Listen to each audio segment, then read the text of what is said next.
Nah, saudara, pada hari ini kita merayakan hari pencurahan Roh Kudus. Roh Kudus adalah roh penolong, adalah roh penghibur, roh kebenaran. Dan siapakah Roh Kudus ini? Roh Kudus ini adalah pribadi Allah sendiri. Jadi Roh Kudus bukan hanya tenaga, bukan hanya kuasa Allah, tetapi Roh Kudus adalah pribadi Allah yang tinggal di dalam kehidupan setiap orang percaya yang telah lahir baru dan tentunya memberi hidupnya untuk dipimpin oleh Roh Kudus. Nah, Roh Kudus ini tugasnya adalah untuk membaharui, untuk memulihkan kehidupan setiap orang yang percaya. Oleh karena itu saya sangat yakin orang kalau dia sudah dipenuhi Roh Kudus, hidupnya sungguh-sungguh dituntun oleh Roh Kudus, maka pasti ada perubahan.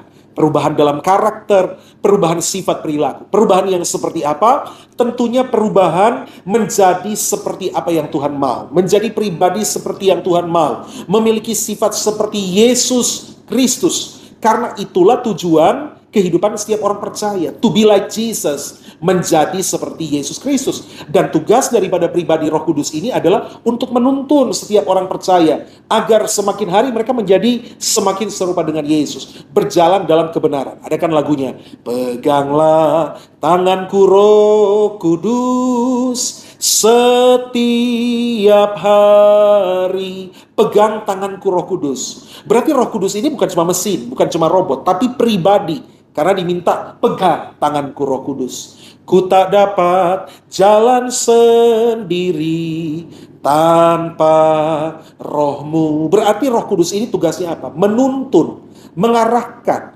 kehidupan setiap orang percaya. Untuk apa? Terus mengalami pemulihan dalam hidupnya menjadi seperti Yesus Kristus, menjadi seperti yang Tuhan inginkan. Bawalah diriku kepada segala kebenaran. Nah, inilah yang dimaksud terjadi pemulihan di dalam hidup. Ketika seseorang dari hidupnya yang jahat, dari hidupnya yang karakternya buruk, saudara, hidup dalam kedagingan duniawi, sekarang setelah dia dipenuhi Roh Kudus, dia menjadi hidup dalam kebenaran, menghasilkan buah-buah kehidupan yang berkenan kepada Tuhan, atau dalam kitab Galatia 5 kita kenal buah-buah roh.